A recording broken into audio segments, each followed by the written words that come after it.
কুল্লু নাফসিন জায়কাতুল মাউত, সৃষ্টির সকল প্রাণীকে মৃত্যুর স্বাদ গ্রহণ করতে হবে। জনাব ওবায়দুল কাদের ওরফে ফাটা কেষ্ট ওরফে খেলা হবে, তিনি মারা গেছেন। আওয়ামী লীগের সাধারণ সম্পাদক ওবায়দুল কাদের কলকাতায় মারা গেছেন। তার বড় ধরনের একটা স্ট্রোক হয়েছিল, সেই অসুস্থতাকে কেন্দ্র করে তিনি মারা গেছেন। প্রিয় দর্শক, সেনা প্রধানের এক বক্তব্যে এখন ফেসে যাচ্ছেন সেনা প্রধান সহ বিএনপি সহ ভারত সহ বিশাল একটি বিষয় এখন মানুষের সামনে পরিষ্কার করে দিচ্ছেন জাতিসংঘ। আর এই সাক্ষাতে ডক্টর মোহাম্মদ ইউনূস নতুন দুটি আপিল করে দিলেন জাতিসংঘের কাছে। ওয়াকার, আপনি একটা প্রজাতন্ত্রের কর্মচারী, দেশের ট্যাক্স পেয়ারদের পয়সায় আপনি বেতন পান। আপনার মতো লোক আঙ্গুল জায়গায় কাক আছে, আপনি আঙ্গুলটা কাকে দেখাচ্ছেন? হাসিনার ছায়া ওয়াকারের উপরে। কারণ ওয়াকারের ঘরে আছে হাসিনার রক্ত, ওয়াকারের ঘরে আছে বেটি যে নারায়ণচন্দ্র পালের বংশধর। সেখানে বসে ওয়াকারকে বলছে এটা করতে হবে, এটা করতে হবে। পেঁচাল যদি পারতে হয়, দেশের এই অরাজকতা নিয়ে পেঁচাল পারেন। এই যে ওনার বাসায় 2,45,00,000 টাকা পাওয়া গেল, এইটা যদি 7 মাস আগে হানা দিত বা এই দুদক যেতে পারতো, যে দুদক এখন সাহস পেয়ে গেছে, এখানে আরো অনেক পাওয়া যেত। ডক্টর ইউনূস সরকারের পক্ষ থেকে সাফ জানিয়ে দেওয়া হয়েছে, নির্বাচন প্রশ্নে নতুনভাবে বিএনপির দাবি মানা সম্ভব নয়। কিন্তু এই হুঁশিয়ারিকে 4 আনার দাম দিল না ডক্টর ইউনূস সরকার। না, সাহস আছে। আজকে যে ঘটনা ঘটাইছে, গতকালকে যে ঘটনা ঘটাইছে, একটা এটার সাথে কানেক্টেড, বাট আমি একটু কনফিউশনে আছি যে পেছন থেকে এই ব্যাকগ্রাউন্ডটা বা সাহসটা জোগানোর কাজটা কারা করে যাচ্ছে। আওয়ামী লীগের চোখ দিয়ে বিএনপি ইদানিং বাংলাদেশকে দেখার চেষ্টা করছে। আমার হাতে 3টা লেবু আছে, লেবু আমি নিজে ঢাকার যাত্রাবাড়ি থেকে কিনেছি, 4টা লেবু 50 টাকায়। বিএনপির মিডিয়া সেল দিয়ে এই যে লেবুর হালি 200 টাকা, লেবুর হালি 200 টাকা। যে 4টা লেবু কিনছি 50 টাকা দিয়া, আর সেই 4টা লেবু বিএনপি দেখাইছে 200 টাকা। অর্থাৎ আওয়ামী লীগের চোখ দিয়ে বিএনপি এখন পুরো জাতিকে দেখতে শুরু করছে। এমন ঘটনা দীর্ঘ 53 বছর বাংলাদেশ স্বাধীন হওয়ার পরে কখনো ঘটেনি, এইবারই প্রথম এরকম একটি ঘটনা দেখা। আসসালামু আলাইকুম প্রিয় দর্শক বন্ধুরা, নতুন একটা ভিডিওতে আপনাদের জানাচ্ছি স্বাগত। এইমাত্র পাওয়া তাজা এবং গরম খবর। আজকের এই ভিডিওটি কেমন হতে চলেছে, কতটা গুরুত্বপূর্ণ, ভিডিওর অংশ বেশি দেখে কিন্তু বুঝেই গেছেন কেমন হবে আজকের এই ভিডিওটি। আশা রাখবো আপনারা আজকের ভিডিওটি সম্পূর্ণ দেখবেন, তাহলে অনেক কিছু জানতে পারবেন এবং বুঝতে পারবেন। আমি বেশি কথা বলবো না, সরাসরি আপনাদের বিস্তারিত ভিডিওতে নিয়ে যাবো। তার আগে আপনাদের কাছে ছোট্ট একটা রিকোয়েস্ট, যারা এরকম ভিডিও দেখতে পছন্দ করেন দ্রুত এই চ্যানেল সাবস্ক্রাইব করে পাশে থাকা বেল আইকনটি বাজিয়ে রাখবেন। ইতিমধ্যে যারা সাবস্ক্রাইব করে দিয়েছেন তাদের জানাচ্ছি অসংখ্য ধন্যবাদ। চলুন তাহলে প্রিয় দর্শক বন্ধুরা, এই ভিডিওতে লাইক করে দিয়ে আমরা বিস্তারিত ভিডিওগুলো মোবাইলের স্ক্রিন থেকে ধারাবাহিকভাবে একের পর এক দেখে আসি। আমি একটা কথা বলি, আমাদের মহানবী তার বিদায় হজে একটা কথা বলেছেন, হে বিশ্বাসীগণ, শেষ বিচারের দিন তোমরা যেন এই অজুহাত তৈরি না করো যে তোমাদেরকে সতর্ক করা হয়নি। আমাদের মহানবী রাসূল পাক সাল্লাল্লাহু আলাইহি ওয়াসাল্লাম উনি এই কথাটা উনি বলেছেন বিদায় হজে। আজকে জেনারেল ওয়াকার এই কথাটাকে কতবার বলছে, আপনাদেরকে এটা বলবেন না যেন আপনাদেরকে সতর্ক করা হয়নি। তার কথা হচ্ছে আমরা সবাই একত্র হয়ে কাজ করব। একত্র হয়ে কাজ করার অর্থ বুঝেছেন? আওয়ামী লীগকে গ্রহণ করতে হবে, আওয়ামী লীগের সাথে আপনাদেরকে কাজ করতে হবে, গুমকারীদের সাথে আপনাদেরকে কাজ করতে হবে, ধর্ষণকারীদের সাথে আপনাদের কাজ করতে হবে, অপরাধীদের সাথে আপনাদেরকে কাজ করতে হবে। আপনাদের ভিতরে ঝগড়াঝাটি করা যাবে না। বিএনপির যারা ভারত নীতিতে বিশ্বাস করে তাদের সাথে আপনাদের কাজ করতে হবে। আর্মি, নেভি, এয়ারফোর্সে, ডিজিএফআই তে, এনএসআই তে যারা ভারতের পক্ষে কাজ করেছে, হাসিনার পক্ষে কাজ করেছে, তাদের সাথে আপনাদেরকে কাজ করতে হবে। এবং কথায় কথায় সে বারবার বলছেন আঙ্গুল জাগিয়ে। আমি যদি জিজ্ঞাসা করি, ওয়াকার, আপনি একটা প্রজাতন্ত্রের কর্মচারী, দেশের ট্যাক্স পেয়ারদের পয়সায় আপনি বেতন পান। আপনার মতো লোক আঙ্গুল জায়গায় কাক আছে, আপনি আঙ্গুলটা কাকে দেখাচ্ছেন? কাকে দেখাচ্ছেন জেনারেল ওয়াকার? এই আঙ্গুলটা দেখানোর মতো আপনার পজিশন? ওয়াকার বলছে যে অপরাধীদের সাথে আপনাদের কাজ করতে হবে, অপরাধীদের সাথে যদি আপনি কাজ না করেন তাহলে আপনাকে আঙ্গুল দেখাচ্ছে। সে আঙ্গুল দেখাচ্ছে, আপনাদেরকে ওয়ার্নিং দিচ্ছে। হাসিনার কথা মনে আছে? হাসিনা কি বলছিল? বাংলাদেশে এমন কোন শক্তি নাই যারা আমাকে মোকাবেলা করে, আওয়ামী লীগকে ক্ষমতা থেকে সরায়। খেয়াল আছে? জেনারেল ওয়াকার এখন সেই আঙ্গুল দেখাচ্ছে। তাহলে কি হাসিনার ছায়া ওয়াকারের উপরে? কারণ ওয়াকারের ঘরে আছে হাসিনার রক্ত, ওয়াকারের ঘরে আছে এক বেটি যে নারায়ণচন্দ্র পালের বংশধর। সেখানে বসে ওয়াকারকে বলছে এটা করতে হবে, এটা করতে হবে। তার সাথে হাসিনার প্রত্যেকদিন কথাবার্তা হয়। আজকে ওয়াকার আঙ্গুল দেখাচ্ছে আর বলছে বিশ্বাস করুন। অর্থাৎ একটা মিথ্যাবাদীকে লোকজন কেন বিশ্বাস করবে?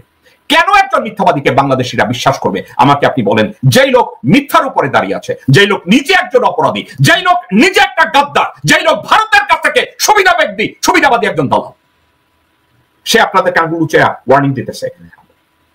আমাদের রাসূলের কথাটাকে এই হারামজাদা তার ক্ষমতায় টিকে থাকার জন্য আপনাদেরকে বলছে, বলবেন না আপনাদেরকে হুঁশিয়ার করা হয়নি। জেনারেল ওয়াকার, এই কথাটা আমাদের মহানবীর উক্তি, আমাদের এই কথাটা পবিত্র একটি কথা। এই কথাটার অপব্যবহারের জন্য আপনাকে তো জুতা পেটা করে ওখান থেকে বের করে দেওয়া উচিত। কিসের ওয়ার্নিং দিচ্ছেন আপনি? কাকে আপনি ওয়ার্নিং দিচ্ছেন? আপনি বলছেন কাজ করতে, আপনি বলছেন হানাহানি মারামারি বন্ধ করতে। হানাহানি মারামারি যারা করে তারা আপনার ছত্রছায়ায়, আপনি তাদেরকে হানাহানি বন্ধ করতে বলছেন।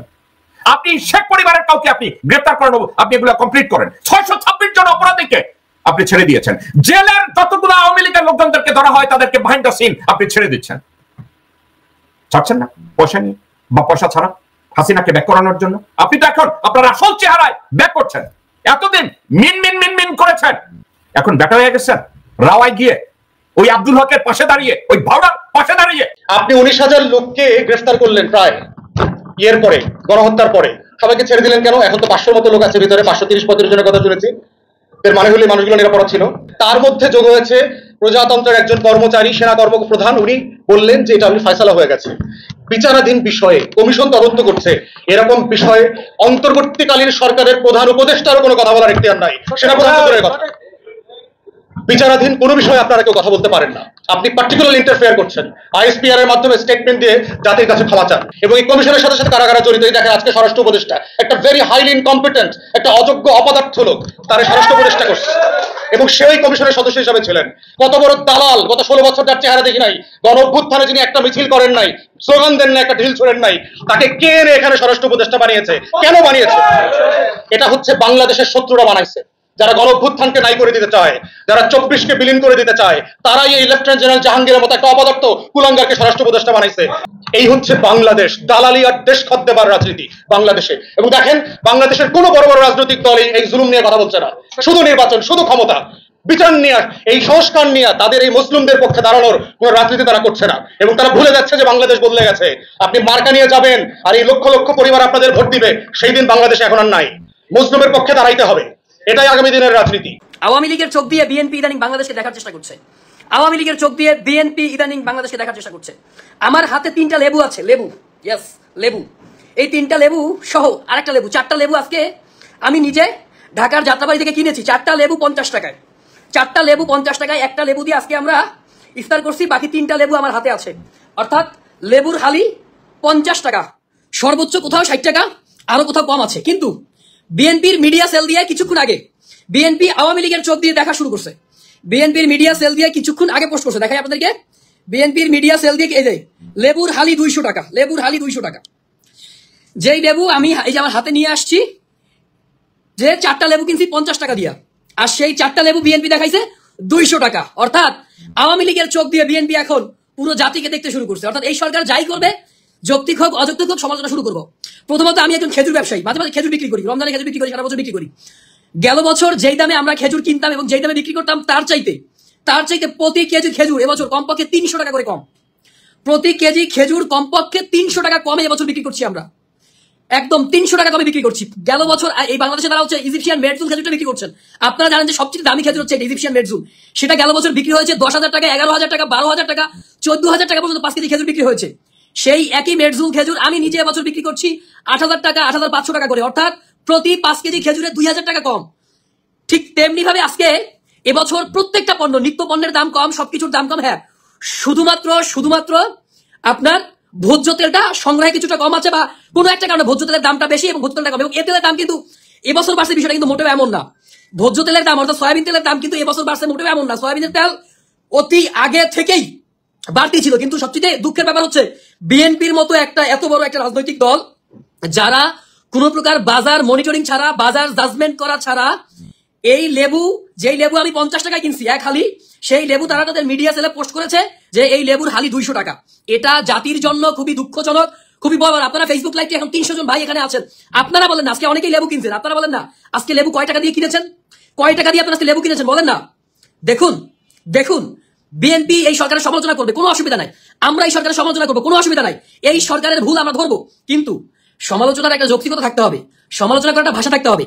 আপনি যখন মিথ্যা গুজব ছড়িয়ে আপনি বলবেন যে এক হালি লেবুর দাম 200 টাকা, বাংলাদেশের অনেকেই লেবু কিনছে, আজকে অনেকেই লেবু কিনছে। আপনারা বলেন না যে গেল বছর এই দিনে আপনারা যে লেবু কিনছেন, এই দিনে আপনারা যে ইফতার কিনছেন, এই দিনে আপনারা যে মাছ মাংস কিনছেন, তার চাইতে এবছর দাম কম নাকি বেশি?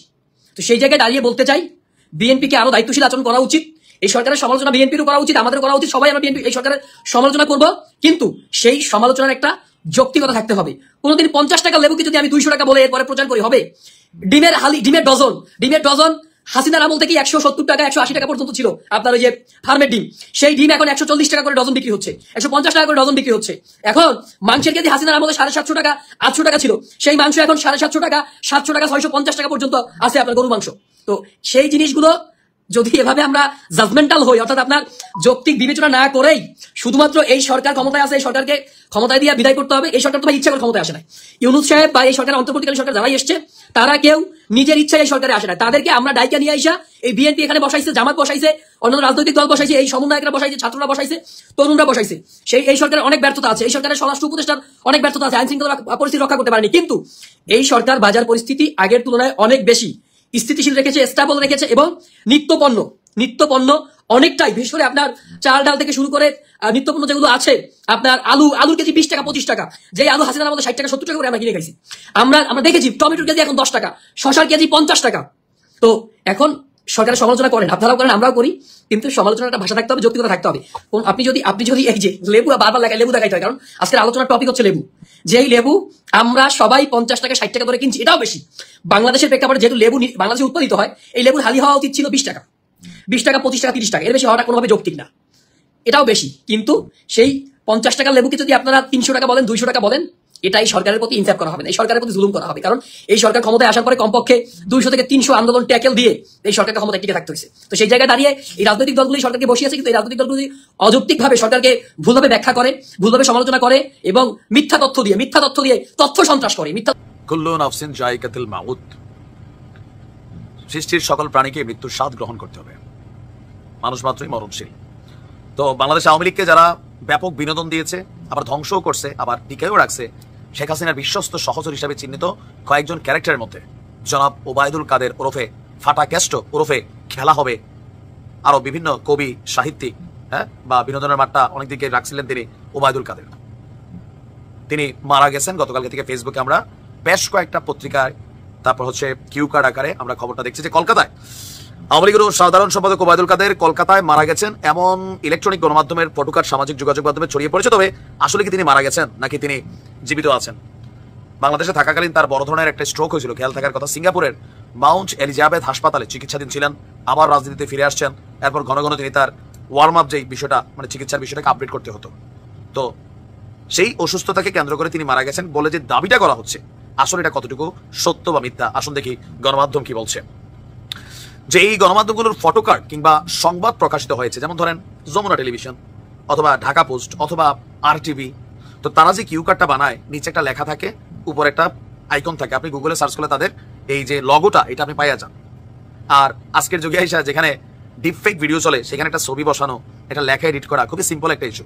গণমাধ্যমের যে ফটোকার্ডগুলো আলোচিত হয়েছে, আপনার নির্ভরযোগ্য সূত্র বা সব দিক থেকে বলা হচ্ছে ওবায়দুল কাদের সাহেব মরেন নাই, তিনি জিন্দা আছেন, তবে অসুস্থ বলে দাবি করা হচ্ছে। সম্প্রতি সম্ভবত কলকাতার কোন এক হাসপাতালে তিনি চিকিৎসা নিতে গেছিলেন, ভারতে আছেন, যশোর দিয়া পালাইছেন। তো সেই চিকিৎসা নিতে যাওয়ার কোনো একটা ছবি হয়তোবা কারোর চোখে পড়ছে বা বিষয়টা সামনে আসছে, অথবা ভারতেও তো বাংলা ভাষাভাষী কি বলা হয় যে ইউটিউবাররা আছেন, হেটার্সরা আছেন, পজিটিভ বেকাররা আছেন, তো তারা এক ধরনের নিউজ হয়তো ওইখান থেকে আসছে, আর এতেই ভাইরাল হয়ে গেছে যে ওবায়দুল কাদের মারা গেছেন। আর পাবলিকও বিশ্বাস করার মেইন কারণ, প্রতিদিন গণমাধ্যমে তাদের চেহারা দেখতে দেখতে এই যে হঠাৎ করে নাই একটা মানুষ রাতারাতি, মানে নাই এমন ভাবে নাই সে যে ছিল, এইটারই অস্তিত্ব নাই। কোরআনের একটা আয়াত যে কিছু জাতি বা কিছু মানুষকে বা কিছু কমকে এমন ভাবে তিনি বিলুপ্ত করে দেন, এরা যে ছিল এইটাই মানুষের মনে থাকে না, স্মৃতি খুঁজতে হয়। তো ওবায়দুল কাদের সাহেব তারা ফেসবুকে অ্যাক্টিভ না, কোনো টেলিভিশন গণমাধ্যমকে সাক্ষাতে অ্যাক্টিভ না, কোনো অডিও কল বার্তা ওবায়দুল কাদেরের নাই, যার কারণে এই ধরনের গুজবগুলা ডালপালা মেলার সুযোগ পায়। অসুস্থ এটা সত্য, হাসপাতালে গেছিল সম্ভবত, বাট মারা যায় না। আর যে ছবিগুলা ওই যে যখন স্ট্রোক করে সিঙ্গাপুর গেছিল, ওইখানে হাসপাতালের আমাদের ইউটিউবার বা ফেসবুক কন্টেন্ট ক্রিয়েটাররা মাশাআল্লাহ অনেক শিখে গেছে, কার হাত কার গলা কার ঠ্যাং একসাথে জোড়া দেওয়া যায়, আমার একটা লাগাইছিল নিয়া, তো এরকম মাশাআল্লাহ অনেক ভালো ভালো জাহেল আছে যারা এই ধরনের এডিটিং করে। ওবায়দুল কাদের মারা যান নাই, তবে জাতির বড় একটা অংশ ওবায়দুল কাদের মৃত্যু দেখার অপেক্ষা আছে, কিন্তু এরকম স্ট্রোক করা মৃত্যু না। আমার ধারণা জামাতের প্রত্যেক নেতাকর্মী দেখতে চায় আগামী পরশু ওবায়দুল কাদের ফাঁসি হবে, সরকার আয়োজন করতেছে অমুকের ফাঁসি হবে, তারা এই প্রতিশোধটা দেখতে চায়। অন্য দল কতটুকু সাইন আছে জানি না, বাট জামাত চায়। সরকারের পক্ষ থেকে, ডক্টর ইউনূস সরকারের পক্ষ থেকে সাফ জানিয়ে দেওয়া হয়েছে, নির্বাচন প্রশ্নে নতুনভাবে বিএনপির দাবি মানা সম্ভব নয়। দর্শক, এটা একটা চমৎকার ঘটনা। আপনারা জানেন বিএনপি সরকারকে ঘাট ধরে নির্বাচনের একটা তারিখ চায়, যেটা রীতিমতো হাস্যকর।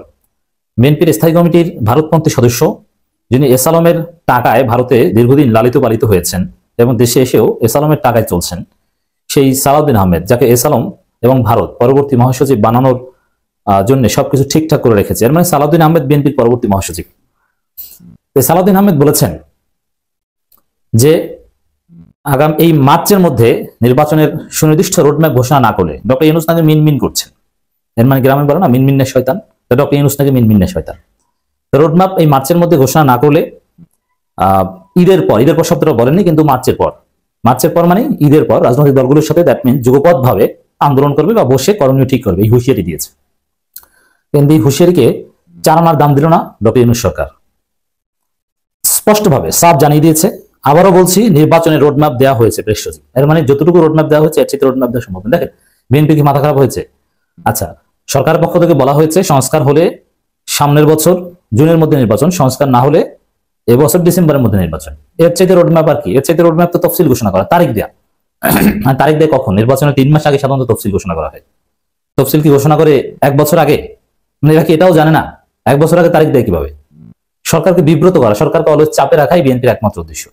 এবং সরকারকে ব্যর্থ প্রমাণ করতে এসি বিস্ফোরণকে বোমা হামলা বলে চালিয়ে দিতেও বিএনপি দ্বিধাবোধ করে না। এই হচ্ছে বিএনপির চরিত্র। কিন্তু না, বিএনপির হুমকি ধামকিতে সরকার ভয় পায় না, স্পষ্টভাবে জানিয়ে দিয়েছে যে বিএনপির এই নতুন কথার কোনো ভ্যালু নেই, রোডম্যাপ দেওয়া হয়েছে। এর মানে বিএনপি যে ঈদের পর আন্দোলনের হুমকি দিয়েছে সেটা করুক।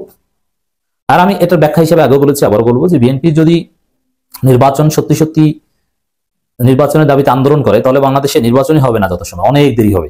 তো বিএনপি যেহেতু জানে যে তাদের ভোট নাই, তারা জিততে পারবে না, ভোট আছে কিন্তু জেতার মতো অবস্থায় তারা নেই, এবং তাদের দলের মধ্যে ভয়ঙ্কর কামড়াকামড়ি রাখবে। এ কারণে বিএনপি আসলে নির্বাচন চায় কিনা, না নির্বাচনের চাওয়ার নামে নির্বাচনকে বানচাল করতে চায় কে জানে। নির্বাচন চাইলে ছাত্র সংসদ নির্বাচন কিংবা স্থানীয় সরকার নির্বাচনের বিরোধিতা করার কথা না, নির্বাচন চাইলে সব নির্বাচন চাওয়ার কথা। তো ঠিক আছে, শুধু নির্বাচন দিতে থাকেন, আপনি আগামীকালকে শুরু করেন ছাত্র সংসদ নির্বাচন, তারপরে স্থানীয় সরকার নির্বাচন, জাতীয় নির্বাচন সব করেন, কিন্তু না, এরকম তো বলতে পারছে না। প্রধান উপদেষ্টা প্রেস সচিব শফিকুল আলম বলেছেন, আমরা আবারও বলছি নির্বাচনের রোডম্যাপ কিন্তু দেওয়া হয়েছে, বিএনপি হয়তো বা নির্দিষ্ট ডেট চাচ্ছে। তিনি বলেন, আমরা কিন্তু বলে দিয়েছি, অন্তর্বর্তী সরকার বারবার বলছে সব রাজনৈতিক দল যদি মনে করে কম সংস্কার করে নির্বাচন দিয়ে দিক, দিস ইজ পয়েন্ট। সব রাজনৈতিক দল যদি মনে করে, কিন্তু সব রাজনৈতিক দল কিছুতেই মনে করবে না। যেমন জামাত সংস্কার চায়, চরমনাই সংস্কার চায়, বিএনপি বাদে বা বিএনপির দু একটা পকেট মিত্র বাদে সবাই সংস্কার চায়, সব রাজনৈতিক দল মনে করবে না। অতএব ডিসেম্বরের মধ্যে নির্বাচনের যে কথাটা সরকার বলেছে, এটা সম্ভাবনা নেই, কারণ সব রাজনৈতিক দল কম সংস্কার চায় না। বিএনপি বাদে সব রাজনৈতিক দল সংস্কার চায়, কম না, ন্যূনতম না, ভালো মতো সংস্কার চায়, এবং তারা মনে করে ডক্টর ইউনূস বাদ অন্য কোনো সংস্কার করবে না।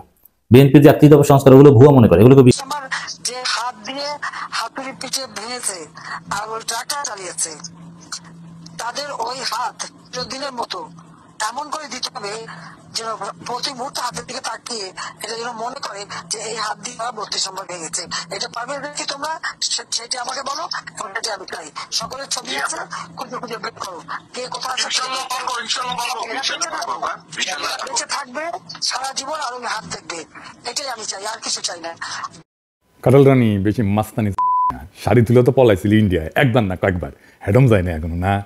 প্রচার অনুষ নিহাত ভদ্রলোক, পার পাইয়া যাইতেছিস। যদি আমার মতো ঘাউরা কেউ রাষ্ট্র ক্ষমতায় থাকলে হইনি না, তোকে আইকম্যানের মতো ঘেটি ধরে নিয়ে আসলেনি বাংলাদেশে। তুই ভাবিস তুই কোনটি আসছো জানি না? হ্যাঁ হ্যাঁ, তুই তো আসুই ডি প্রণব কাকা যেটি থাকিছিল 10 রাজাজি মার্ক কয়া দিলাম, আবার যেটি তোকে একটি সিঁড়িও তো খুঁজে বের করবো, কেমনে বের করেছি তুই এটা বেকুব, যা নতুন জায়গায় যা, আবার খুঁজে বের করবো। তুই সারা জীবন দৌড়ে বেড়াবো, তোর জান আমি কালা কালা করে দেবো। আজকে স্যাম্পল দিলাম একটু, আর অনেক কিছু জানি, পরে কমুনি। 32 নাম্বার যারা ভাঙিছিল তাদের একজনের যদি কিছু হয়, আমি টুঙ্গিপাড়া ড্রোন উড়াই দিয়া একেবারে সাফা করে দেবো। আমি পলা আবার এটি থেকে যেটি আসিস, নতুন জায়গায় যা। আবার এদিকে জয়শঙ্কর কইছে বাংলাদেশেরই ঠিক করা লাগবে যে বাংলাদেশ কেমন সম্পর্ক চায়, আমরা যেই সম্পর্ক চাই সেই সম্পর্ক দিবে ইন্ডিয়া, দিবে আমরা তো ইন্ডিয়া দিবে। তোর সাথে সম্পর্ক না রাখলে কি হবে রে? কিছুই হবে না, আমাদের কিছুই হবে না। ফুটশালা গোমূত্র সেবী এর সামনে গিয়ে হাত কসলে আসছে আমাদের স্বরাষ্ট্র উপদেষ্টা কয়েকদিন আগে, এই হইতেছে তার ফলাফল। যাই হোক, গত রাতে সারা ঢাকা শহরে কয়েকটা জায়গায় খুন চিন্তায় অস্ত্রতে মরা হয়েছে। কয়েকদিন আগে আওয়ামী লীগের ভার্চুয়াল মিটিংয়ে আওয়ামী লীগের সাবেক মেয়র বলছিল যে শহরে আমরা থাকবো না সে শহরে আমরা কাউকে ঘুমাতে দেবো না। শুনেন, আমাদের কথা স্পষ্ট, যে রাজধানীতে আমাদের মানুষ শান্তিপূর্ণভাবে দিনে ঘুরতে পারবে না, চলতে পারবে না, সেই রাজধানীর মানুষ রাতে ঘুমাতে পারবে না। আমরা সেইভাবে আমাদের তৈরি করে নিছি। আমাদের ডিসিশন, আমাদের মূল ব্যক্তি, আমাদের নেত্রী যেভাবে এখানে সাজেশন করবে, আমরা পরামর্শ কর্মে আমাদের যেখানে যার সাথে আলোচনা দরকার সেইটা করব। তারা এখন সেই কাজই করছে। আওয়ামী দুর্বৃত্তরা মাঠে, আর এই সময় আর্মি পূর্ণ ম্যাজিস্ট্রেসি ক্ষমতা নিয়ে 8 টু সিভিল পাওয়ার অ্যাক্টে মাঠে মোতায়েন আছে। ইনফ্যাক্ট একটা জরুরি অবস্থায় যেই রকম ফোর্স ডিপ্লয় করা দরকার তাই করা হইতেছে, তাও কেন এরকম ভয়াবহ ঘটনা ঘটতেছে? আবার এদিকে নির্বাচিত সরকারের জন্য ইন্ডিয়ান সেনাপ্রধান আর বাংলাদেশের সেনাপ্রধান দুইজনে অপেক্ষা করতেছে। দেখি যাও মিল কত দুইজনের, দুই ভাইয়ের। তো স্লোগান দেয় দুইজন মিলিয়া, জয় বাংলা জয় হিন্দ, অন্তর্বর্তী ছাইয়া নির্বাচিত পিন্ড। অনেকে কইতেছে ব্রিগেডিয়ার সাখাওয়াতকে স্বরাষ্ট্র উপদেষ্টা করা লাগবে। আজ এটা বুঝে দেখি। ব্রিগেডিয়ার সাখাওয়াত নাকি আর্মি থেকে চাকরিচ্যুত হয়েছিল গম চুরির কেসে। তবে তার সবচেয়ে বড় কন্ট্রিবিউশন হইতেছে 111 ইলেকশন কমিশনার হিসেবে নির্বাচনী আসনের পুনর্বিন্যাস করা। সে এমনভাবে সীমানা নির্ধারণ করেছিল যেন আওয়ামী লীগ অ্যাবসলিউট মেজরিটি পায়। ধরেন বুঝাই করি, ধরেন কোনো আসনে 45% ভোট আওয়ামী লীগ পায় আর 55% ভোট বিএনপি পায়। তো এই আসনে নিশ্চয়ই এমন কিছু আসন আছে যেখানে বিএনপি ম্যাক্সিমাম ভোট পায়, মেজরিটি ভোট পায়। আবার এই আসনে কিন্তু কিছু সিট থাকবে যেখানে আওয়ামী লীগ মেজরিটি ভোট পায়। তাই হয়, এরকমই হয়। তো এই সাখাওয়াত করেছিল কি, যে এই আসনের বিএনপি মেজরিটি কেন্দ্রগুলোকে আর এক আসনের সাথে জুড়ে দিছে, যে আসনে হয় অনেক ব্যবধানে বিএনপি জিতিছে অথবা আওয়ামী লীগ জিতে অনেক ব্যবধানে, যেন এই কেন্দ্রগুলোর বিএনপি ভোটের উপর কেমন কোনো ইম্প্যাক্ট না থাকে। তার উপদেষ্টা পরিষদে ঢুকেছে আর্মি, এখন সে নৌ মন্ত্রণালয়ের দায়িত্ব। আর এই সময় 250 লাইটার ভেসেল সমুদ্রে পণ্য নিয়ে ঘুরতেছে যেন বাজারে সংকট তৈরি হয়। সে কিছুই করে নাই, এক কান দিয়ে ঢুকে আর এক কান দিয়ে বের করে দিচ্ছে। এই হইতেছে তার ক্ষমতা। এরা স্বরাষ্ট্র উপদেষ্টা বানাইতে চান। মিনিস্টার অফ হোম অ্যাফেয়ার্স কি মিলিটারি ইস্যু নাকি? পাবলিক অর্ডার কি মিলিটারি ইস্যু? এখানে দরকার সিভিল ব্যাকগ্রাউন্ডের লোক বা পুলিশ ব্যাকগ্রাউন্ডের লোক। জাহাঙ্গীর আর্মির কোটায় বিএনপির পছন্দের উপদেষ্টা। কে কারে কিভাবে কখন উপদেষ্টা বানাইছে তার হিসাব করলে আমার কাছে আছে। হোম মিনিস্ট্রি সিভিলিয়ান সামলাবে, আর্মি কোটায় সব কয়টা উপদেষ্টারা কেদাইতে হবে। জাহাঙ্গীর সাখাওয়াত দুটাই। আবার দেখলাম বিএনপির কেউ কইতেছে খোদা বক্সের কথা, উনি নাকি অপদার্থ আইজিপি ছিলেন। আজেন এটা না বুঝে দেখি। খোদা বক্স সাহেব আইজিপি ছিলেন 3 মাসেরও কম সময়। 111 হলো 1 নভেম্বর, তাই না? উনি 2006 সালের 2 নভেম্বর থেকে 2007 সালের 29 জানুয়ারি পর্যন্ত আইজিপি ছিলেন। আপনারা জানেন 111-এর প্রথম মাসগুলোতে পুলিশ দারুণ কাজ করেছিল, তাই না? ওই সময় খোদাবক্স পুলিশের আইজিপি, তার ভালো কাজ কন্টিনিউ করতে দেওয়া হয় নাই। পুলিশে যা ভালো কাজ করতেছে এখন তার কৃতিত্ব এই খোদাবক্সেরই। ওরা এখন সরানো লাগবে, কারণ অনেকের পাকা ধানে মই দিয়ে দিচ্ছে। এই জেনারেল জাহাঙ্গীর হইতেছে এটা পথের বাধা, যে কাজগুলোর গতি থামায় দেয়। আচ্ছা, স্বরাষ্ট্রের কথা বাদই দেন। ওই জাহাঙ্গীর তো আর একটা মন্ত্রণালয় সামলায়, কৃষি মন্ত্রণালয়। ওইখানে ভয়াবহ অবস্থা, এক সচিব রাখিছে হাসিনার লেসপেন্সার। দেখেন ওরে নিয়ে বিক্ষোভ হয়, দেখেছেন? হামলাদের কারণে এই লিস্ট এখন পর্যন্ত ঠিকভাবে করা হয়নি, এবং কি আপনারা দেখেন যে আমলারা এখন পর্যন্ত পদবঞ্চিত আছে, পদবঞ্চিত ছিল, তাদের লিস্ট মিনিটে করে ফেলছে এবং তাদেরকে ঠিক জায়গায় বসানো হয়েছে, কিন্তু এখন পর্যন্ত আমাদের ভাইদের এই লিস্টটা তৈরি করা হয়নি। সার নিয়ে কৃষক মহাবিপদে। দেখেন আপনারা তো জানেন আমি ফার্মা ইন্ডাস্ট্রিতে কাজ করেছি। এই ইন্ডাস্ট্রিতে আমার ভাই বেড়াদার কলিগ, সাবেক বস, বন্ধু সবাই আছে। তো আমার এক বন্ধু, সে আবার ব্যবসাও করে, এই ফার্মাসিউটিক্যালে সারের ব্যবসাও করে। আমার কইল দাদা ভয়াবহ সময় আসতেছে, সার নিয়ে বেড়াছাড়া অবস্থা করে দিচ্ছে। আমি বললাম শুনমনি আপনার কথা টাইম কইরা, কিন্তু দেখেন জাহাঙ্গীর সাহেব যে শুধু স্বরাষ্ট্রতেই বেড়াছাড়া করেছে তা না, কৃষি তো বেড়াছাড়া করে রাখিছে। তো বেড়াছাড়া কেন করিতে জানেন? কারণ ওর পায়খানা কষা। দেখেছেন মুখের কি অবস্থা? কুতিচ্ছেন কেন ভাইজান? সবার সামনে ভাবে কোদ দিলে তো মুশকিল। যারা অপদার্থ জাহাঙ্গীরের ছাইরা খোদাবক্সার ছাত্রদের পিছে লাগে, তাদের জিগান খোদাবক্সার ছাত্র হয়ে যদি স্বরাষ্ট্র মন্ত্রণালয় চালায় তাহলে জাহাঙ্গীর আছে কেন? তুই তো এমনি চলে যাওয়া উচিত। আর কোন আক্কালে রিকমেন্ড করেছিল তার বিএনপি? আর জাহাঙ্গীর সাহেব আপনি যে হুশে নাই তার প্রমাণ রাত 3টায় সাংবাদিক সম্মেলন ডাকিছেন। আপনার বিন্দু মাত্র সেন্সিটিভিটি নাই। এত রাতে সাংবাদিকরা যাবে আপনার বাসায়? আপনি কি মহারাজা? যাই হোক, আপনি স্বরাষ্ট্র মন্ত্রী হিসেবে, স্বরাষ্ট্র উপদেষ্টা হিসেবে কি করবে পারলেননি সেটা কই শুনেন, মন দিয়া শুনেন। আপনি কোন জাহাঙ্গীর সাহেব, আপনি কয়টা থানায় ভিজিট করেছেন ফিজিক্যালি? উপদেষ্টা হওয়ার পরে কয়বার আপনার বাহিনীর লোকদের সাথে মাঠে গিয়ে দেখা করেছেন, তাদের সাথে ক্যান্টিনে খাইছেন, তাদের পরিবারের খোঁজ খবর নিছেন, তারা যেন উদ্বুদ্ধ হয় এমন কাজ করছেন? কথা বলছেন? বলেন নাই। যে বিশাল বাহিনীর নেতা, সেই বাহিনীর লোকরা যেন বুঝে আপনি তাদের পিতার স্নেহে নেতৃত্ব দিচ্ছেন, তাইলে ওরা আপনার জন্য হাসতে হাসতে জীবনটাও দিয়ে দিতে পারবে। আপনার কোনো পরিকল্পনা লাগবে না, কোনো প্রণোদনা দেওয়া লাগবে না। তারা নিজেরাই নিজের কাজটা সবচেয়ে ভালো করে করার চেষ্টা করবে, কারণ সে জানবে আপনি আন্তরিকভাবে আপনার বাহিনীকে নিয়ে গর্ব করতে চান। আপনার তো আপনার বাহিনীর লোকের সামনে যা বলতে হবে যে ভাই তোমারা নিয়ে আমি গর্ব করি, দেখেন ও কেমন কাজ করে। তাইলে গভীর রাতে প্রেস কনফারেন্স ডেকে আলগা সিরিয়াসনেস না দেখায়, রাতেই যদি টহল দল নিয়ে ঢাকার এলাকায় যাইতেন, কালকেই সে পরিস্থিতি পাল্টে যেত। আমি নিজে যদি ষষ্ঠ উপদেষ্টা হইলাম তাইলে গাড়ি ভর্তি করে ওই দিনই খাবার পানীয় নিয়ে প্রত্যেকটা টহল দলের সাথে দেখা করতাম, তাদের উৎসাহ দিতাম, সারা রাত ঢাকার রাস্তায় চষে বেড়াতাম, নাগরিকদের সাহস দিতাম। সকালে ফজরের নামাজের সময় একটা মসজিদের সামনে দাঁড়ায় থাকতাম, মুসল্লিরা আসতো, তাদের সালাম দিয়া কুশলাদি জিজ্ঞেস করতাম। যতদিন আইন শৃঙ্খলা ঠিক না হয় ততদিন এই কাজ করতাম। প্রত্যেকটা নাগরিক নিরাপদ বোধ না করলে আমি ঘুমাইতে যাইতাম না।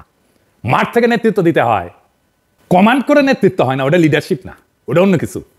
ওটাই শিখেন নাই। কি কমেন্ট করেছেন আর্মি বুঝা পাই না। তবে যা যা খবর আসতেছে তার অনেকটাই কিন্তু অতিরঞ্জিত। এইগুলো আওয়ামী লীগ ছড়াইতেছে বিশেষ উদ্দেশ্য নিয়ে, এটা বুঝাইতেছে দেশের অবস্থা ভয়াবহ। এই দেখেছেন গত 36 ঘন্টায় 74 ধর্ষণ, এটা লিড করেছিল জনকণ্ঠ, খবরটা ভুয়া। কিন্তু প্রশ্ন হইতেছে যে পত্রিকা আওয়ামী আমলে আওয়ামী মুখপাত্র হিসেবে দিন কাটাইলো, এখন মিথ্যা নিউজ ছাপায় পার পাওয়া যায় কিভাবে? প্রেস কাউন্সিলে কেন মামলা করেন নাই শফিক? জাত ভাই জন্য কনসেশন দিচ্ছেন নাকি? আমরা তো প্রথম আলো অফিসের সামনে জিয়াপত্র দিতে গেলে পুলিশ দিয়ে পিটাইছিলেন। এখন মিথ্যা নিউজ ছাপানোর জন্য শুধু বিবৃতি। স্বরাষ্ট্র উপদেষ্টা বাসা থেকে ফেরার পথে নাকি সাংবাদিক চিন্তায় শিকার হয়েছে, এটাও পুরো মিথ্যা কথা। ধানমন্ডির শঙ্কর মসজিদে মাইকে ঘোষণা দেওয়া হইতেছে ডাকাত পড়ার, শুনেন। সকলকে দৃষ্টি আকর্ষণ করছি, সরকার স্কুলের আশপাশে স্কুলের গলিতে ছড়ি চাপাটি নিয়ে দেখার দল করছে, ঘোরাফেরা করতেছে। আমরা সকলেই সতর্ক থাকি। মাইকে ঘোষণা শুনে পালাইছে ওই ডাকাত, যারা ডাকাত বা কি করতে হয়েছিল, কিছু পোলাপান ছিল অস্ত্র হাতে। ঘটনা কি হয়েছিল পরে তাই শুনেন। শঙ্করে গেছি, শঙ্কর থেকে আসার সময় দেখলাম আপনার অনেক লোকজন আসতেছে, তো এখানে দাঁড়াইলাম। দাঁড়ানোর পরে দেখলাম যে 50-60টা ছেলে দাঁড়ায় রয়েছে, বড় ছোট মিলানো। তো বললাম যে এলাকার ভিতরে এটা কি? তো ওকে জিজ্ঞেস করলাম যে এরা কারা? ও ভাই আমি চিনি না। ওই বলছে যে আমি চিনি না। আরেকটা ওই যে এখানে আপনার বিক্রি করে, কি জানি আনারস বিক্রি করে, ওকে জিজ্ঞেস করলাম যে এরা কারা, চিনো নাকি? এরা কবে আমরা চিনি না, এরা এখানে দাঁড়ায় রয়েছে, এদের কাছে ছুরি চাপাটি আছে। তো এখন আমি ভাই ভয়ের ভিতরে আছি, আমি কি ওইটার ভিতরে ঢুকবো কখনো? পরে আমরা আসছি, আসার পরে এলাকার মুরব্বীদের বললাম যে দেখেন এই ব্যাপার, কার কি ক্ষতি হয়ে যায় বলা যায় না, আপনারা কি করবেন? তো বলছে মাইকে অ্যালাউন্স করো। এখন কাকে ফোন দিব? আমাদের মসজিদের মাইকে অ্যালাউন্স করছে, এলাকার লোকজন বাইরে হয়ে আসছে, ওরা চলে গেছে। তো আমি যখন মেসেজ দেখেছি সাথে সাথে পুলিশকে জানিয়েছি, র্যাব গেছে। কিন্তু ঢাকার একটা ঘটনা পুলিশ কেন প্যারিস থেকে জানবে? জাতীয় জরুরি সেবা হচ্ছে 999, এই নাম্বারে কল করবেন। যেমন কোনো অপরাধ সংগঠন, দুর্ঘটনা, অগ্নিকাণ্ড, তাৎক্ষণিক সহায়তার জন্য 999 নম্বরে কল করবেন। 24 ঘন্টা আপনারা কল শুনবে, এটা রেকর্ড হয়। আর আপনার নিকটস্থ থানার ওসির নাম্বারটা রাখবেন, ওদেরকে থানার ফোন নাম্বারটা রাখবেন, ওইখানে জানাবেন। তবে ওসির নাম্বার আছে জন্য আপনার বাসার মুরগি হারাইছে জন্য আপনি ওসির ফোন দিবেন, সেটা আবার কইলেন না।